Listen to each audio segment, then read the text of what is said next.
السلام علیکم حاضرین ناظرین سامعین، میں آپ کا میزبان ڈاکٹر شہزاد شمیم،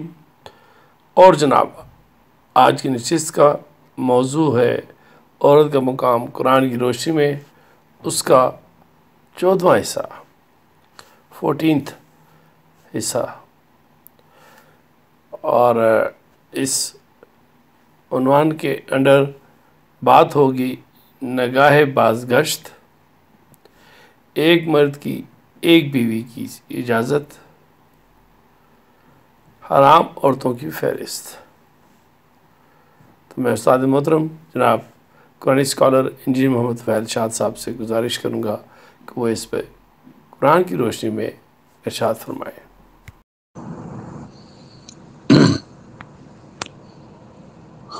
بسم اللہ الرحمن الرحیم۔ آج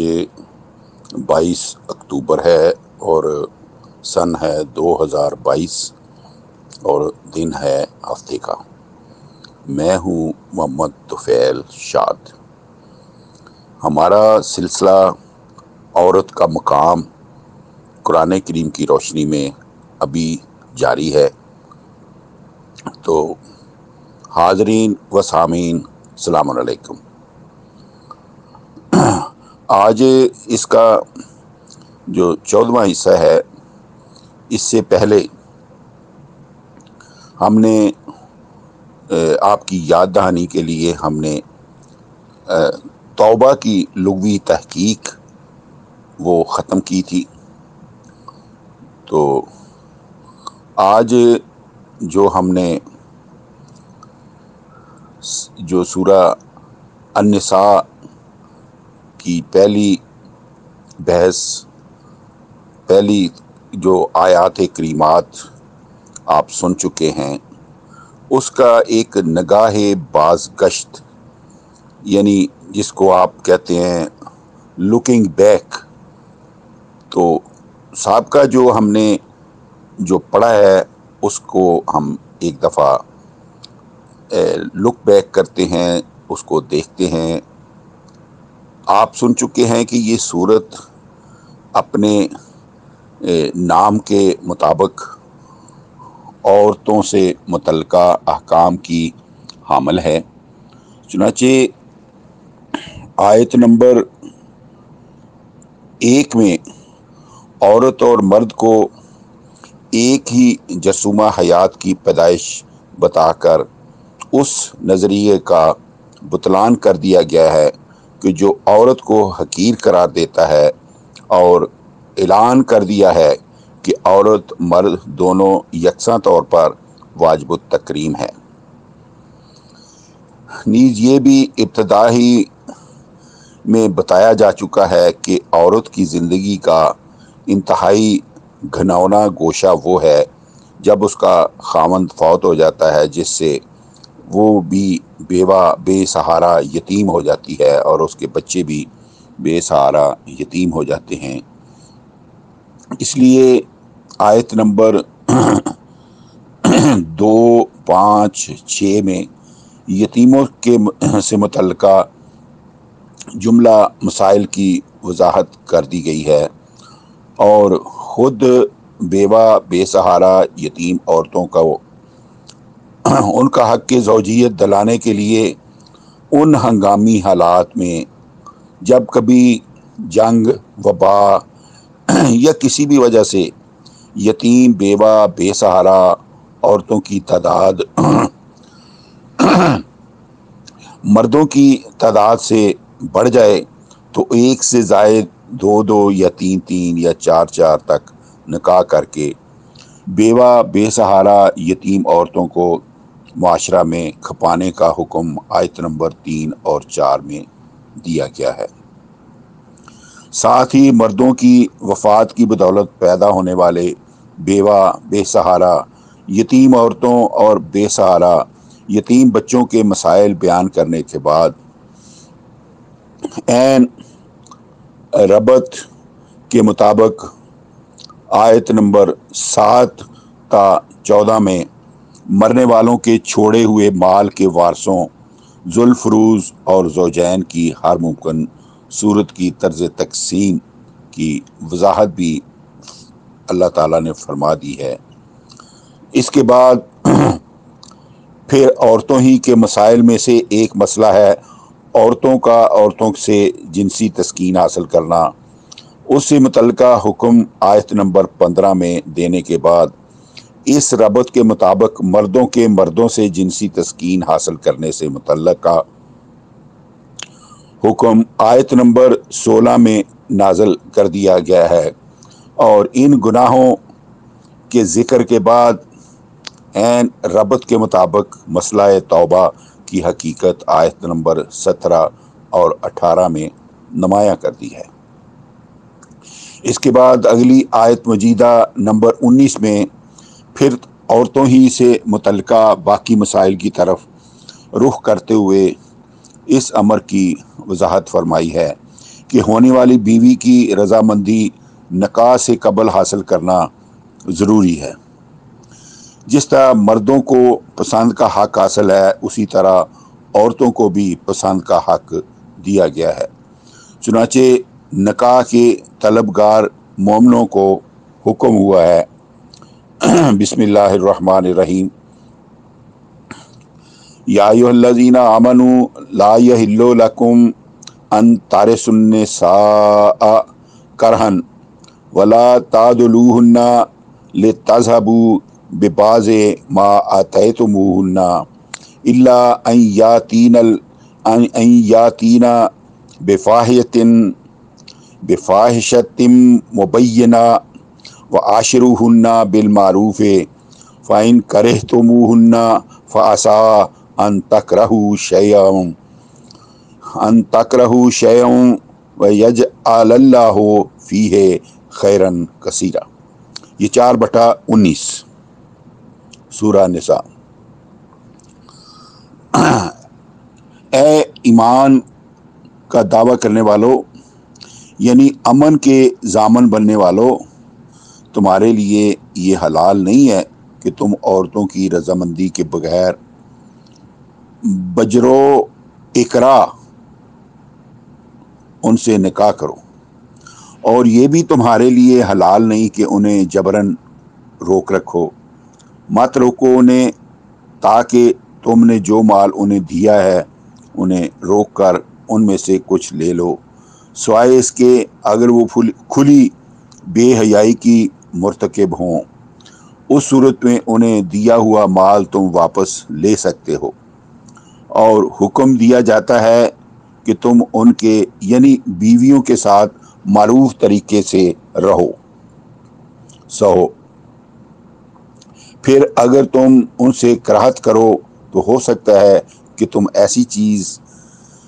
سے کراہت کرو کہ اس میں اللہ تعالیٰ نے تمہارے لیے بہت زیادہ بھلائی رکھی ہو، یعنی اس سے تمہیں اولاد میسر آئے جو افزائش نسل کا موجب بھی ہو اور بڑھاپے میں خدمت بھی کرے۔ تو اب آگے ذکر ہوتا ہے کہ ایک مرد کی صرف ایک بیوی۔ اس سے اگلی آیت مجیدہ میں ارشاد ہوا ہے کہ پھر اگر تم نے کراہت کرتے ہوئے بیوی کو طلاق دے کر کسی دوسری عورت کے ساتھ بدلنا ہی ہو تو جو مال تم نے سابقہ بیوی کو دیا ہے اگر وہ کوئی خزانہ بھی ہو تو واپس نہ لینا۔ بسم اللہ الرحمن الرحیم، وَإِنْ أَرَدْتُمْ مُسْتَبْدَالَ زَوْجٍ مَكَانَ زَوْجٍ وَآتَيْتُمْ إِحْدَاهُنَّ قِنْطَارًا فَلَا تَأْخُذُوا مِنْهُ شَيْئًا تَأْخُذُونَهُ بُهْتَانًا وَإِثْمًا مبینہ۔ 4/20۔ اگر یہ حالت ہو کہ تم اپنی سابقہ بیوی کی جگہ کوئی اور بیوی تبدیل کرنے کا ارادہ کرو، حالانکہ ان میں سے کسی کو تم نے یعنی اس کے شوہر نے اسے اگر کوئی خزانہ بھی دیا ہو تو اس میں سے کچھ بھی واپس نہ لینا۔ کیا تم وہ مال لوگے بیوی پر بدکاری کا بہتان باندھنے کا ظاہر گناہ کر کے، ہرگز ایسا نہ کرنا۔ تم تو امن کے ضامن ہونے کے دعوے دار ہو، حالانکہ یہ اقدام امن پر نہیں بلکہ فساد پر مبنی ہے۔ اب یہ پوائنٹ جو ہے یہ تشریح طلب ہے کہ آیت بالا میں مومنوں کو مخاطب کر کے اتاخذونہ کے استفہام انکاری کے ساتھ کہا گیا ہے، کیا تم بیویوں پر بدکاری کا الزام لگا کر اپنا دیا ہوا مال واپس لو گے؟ ایسا نہ کرنا، تم تو ایمان کے دعوے دار ہو، یعنی دنیا بھر کے امن کے ضامن ہو، حالانکہ اس سے بڑھ کر اور فساد کیا ہو سکتا ہے کہ تم اپنی بیوی کو طلاق تو دو محض کراہت کی بدولت، اور اس پر بہتان لگا کر اس کی آئندہ کی ساری زندگی داغدار کر کے رکھ دو۔ نیز اس آیت میں استبدال زوج کے الفاظ سے یہ بھی بصورت نصف النہار عیاں ہے کہ عام حالات میں بیوی تبدیل تو کی جا سکتی ہے، لیکن ایک سے زائد بیویاں بیک وقت نکاح میں نہیں رکھی جا سکتی۔ تو سورہ نساء کی 3 نمبر آیت میں 4 تک کا حکم ہنگامی حالات کے لیے دیا گیا ہے، عام حالات کے لیے نہیں دیا گیا۔ اس سے اگلی آیت مجیدہ میں بیوی پر بہتان باندھ کر ظلم کے ساتھ مال حاصل نہ کرنے کے لیے نکاح کا میثاق غلیظ یعنی پکا عہد یاد کرایا گیا ہے۔ وَكَيْفَ تَأْخُذُونَهُ وَقَدْ أَفْضَىٰ بَعْضُكُمْ إِلَىٰ بَعْضٍ وَأَخَذْنَا مِنْكُمْ مِيثَاقًا غَلِيظًا، اور کس طرح تم لوگے اپنا دیا ہوا مال واپس اپنی بیویوں سے، جبکہ حالت یہ ہے کہ فیض حاصل کیا ہے تم نے آپس میں، یعنی تم باہم جنسی تعلقات قائم کر چکے ہو، اور ایمان کے دعوے داروں، نکاح کے وقت تمہاری بیویوں نے تم سے اپنے انہی حقوق کا پختہ عہد لیا تھا۔ تو اس سے اگلی 3 آیات کریمات میں حرام عورتوں کی قرآنی فہرست وہ درج کر دی گئی ہے جن سے نکاح کرنا از روئے قرآن کریم حرام ہے۔ چنانچہ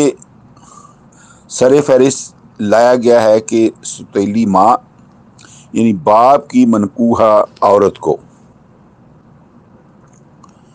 تو 4/22 میں اللہ تعالیٰ یہ فرماتے ہیں وَلَا تَنْكِحُوا مَا نَكَحَ آبَاؤُكُم مِّنَ النِّسَاءِ إِلَّا مَا قَدْ سَلَفَ إِنَّهُ كَانَ فَاحِشَةً وَمَقْتًا وَسَاءَ سَبِيلًا،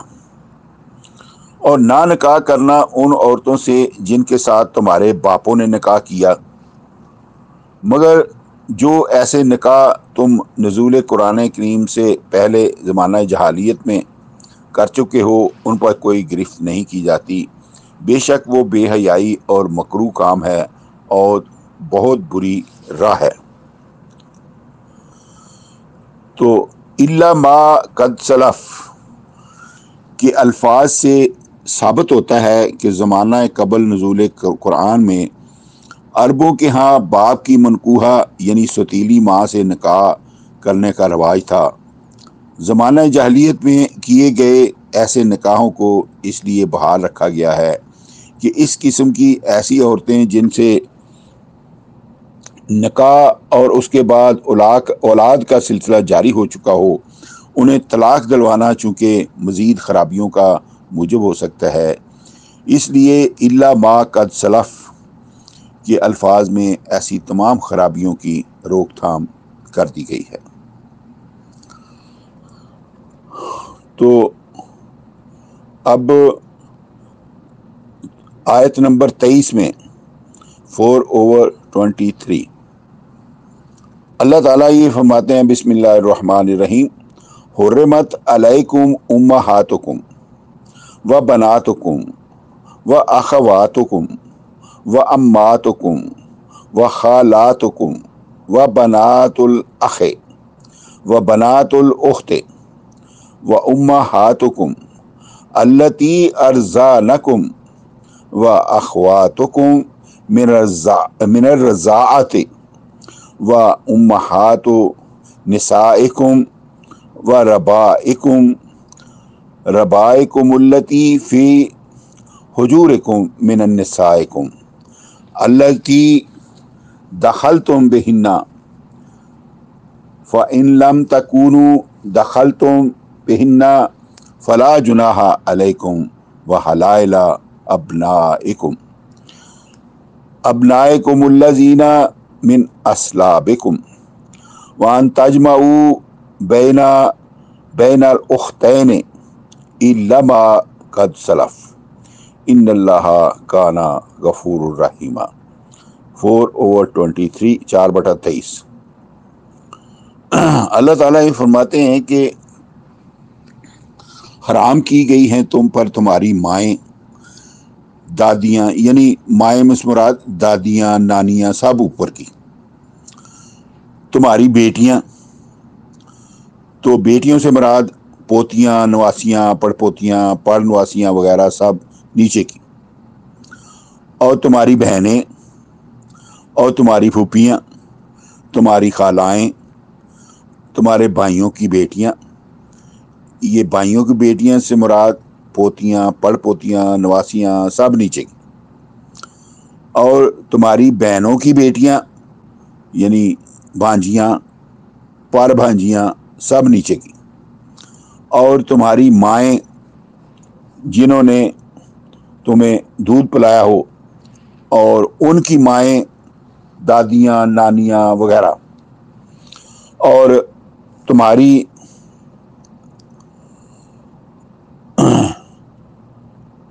دودھ شریک بہنیں، ہاں جی، اور ان کی بیٹیاں، پوتیاں، نواسیاں وغیرہ، تمہاری بیویوں کی مائیں، دادیاں، نانیاں وغیرہ سب اوپر کی، تمہاری وہ بیویاں جن سے تم نے خلوت کی ہو، ان کی، اور تمہاری وہ بیویاں جن سے تم نے خلوت کی ہو، ان کی سابقہ شوہر سے گود کی بیٹیاں، تم نے انہیں پالا ہے، ان بیٹیوں کی بیٹیاں، پوتیاں، نواسیاں وغیرہ سب نیچے کی۔ پھر اگر تم نے نکاح کے وقت خلوت نہیں کی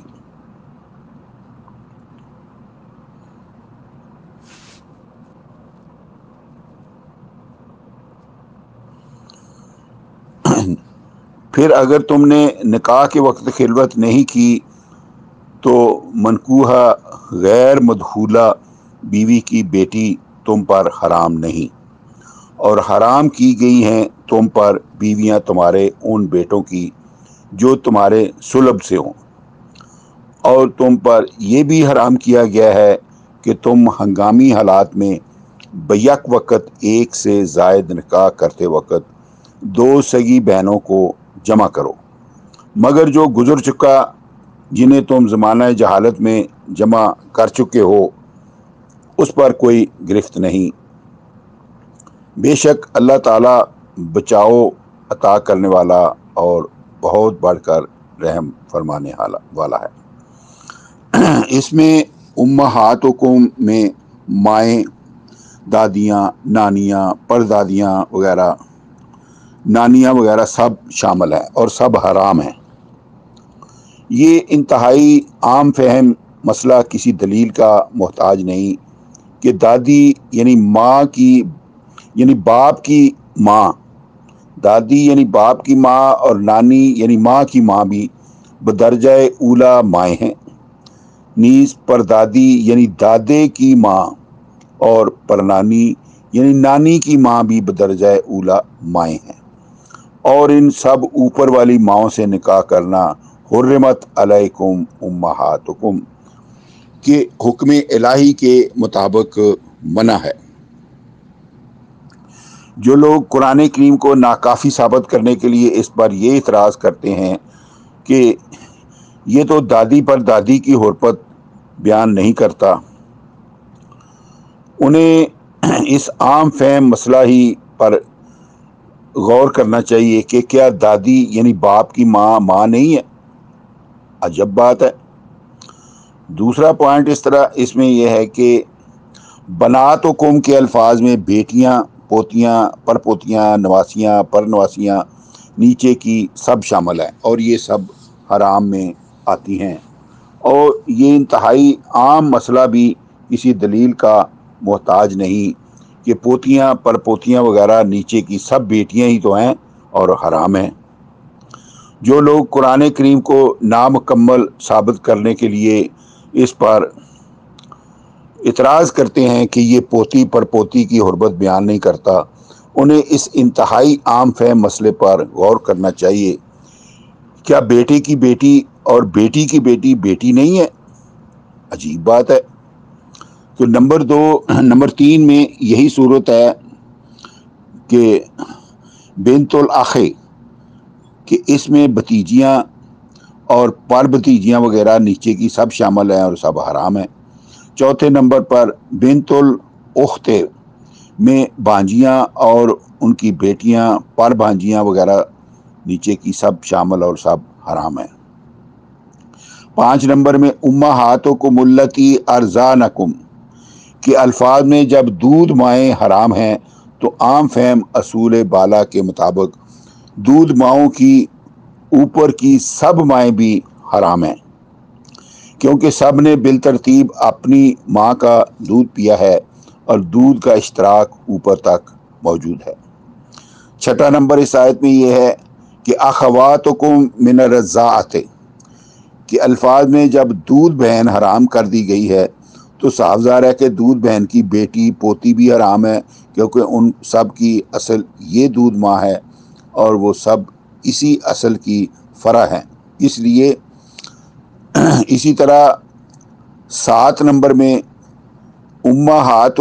نسائکم کے الفاظ میں ساسیں یعنی بیویوں کی مائیں حرام قرار دی گئی ہیں۔ ظاہر ہے ان کی مائیں اور نانیاں، دادیاں اوپر کی سب حرام ہیں۔ جس طرح ساسیں مائیں ہیں اسی طرح وہ سب مائیں ہیں۔ پھر 8واں نمبر آیا ہے ربائبکم، جب منکوحہ مدخولہ بیویوں کی سابقہ شوہر کی بیٹیاں حرام کر دی گئی ہیں تو مندرجہ بالا عام فہم مسئلہ کے مطابق ان کی بیٹیاں، پوتیاں اور نواسیاں وغیرہ نیچے کی سب حرام ہیں۔ 9واں نمبر ہے الا ما قد سلف، سے یہ جو مفہوم لیا جاتا ہے کہ سابقہ شریعتوں میں ہنگامی حالات کے بغیر عام حالات میں بھی ایک سے زائد نکاح کرنے کی اجازت تھی، یہ مطلقاً غلط ہے، کیونکہ رسول کریم کو، آخری رسول کو جو دین اور شریعت دی گئی تھی وہی سابقہ انبیاء کو دی گئی تھی، جو کہ اللہ تعالیٰ نے 42/13 میں فرمایا ہے شرع لکم من الدین ما وصی بہ نوحا والذی اوحینا الیک وما وصینا بہ ابراہیم وموسیٰ وعیسیٰ۔ ایمان والو، اللہ نے تمہارے لیے اسی دین کی شرع فرمائی ہے جس کا حکم نوح کو دیا گیا تھا۔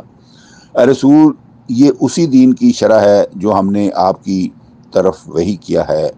یہ اسی دین کی شرع ہے جس کا حکم ہم نے ابراہیم، موسیٰ، عیسیٰ السلام علیہ کو دیا تھا۔ نیز اللہ تعالیٰ نے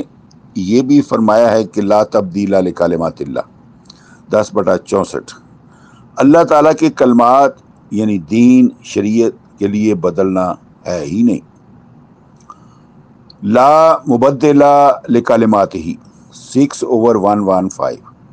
اللہ تعالیٰ کے کلمات، دین، شریعت کو کوئی بدلنے والا ہے ہی نہیں۔ پھر اللہ تعالیٰ یہ فرماتا ہے کہ ما یبدل القول لدی وما انا بظلام للعبید،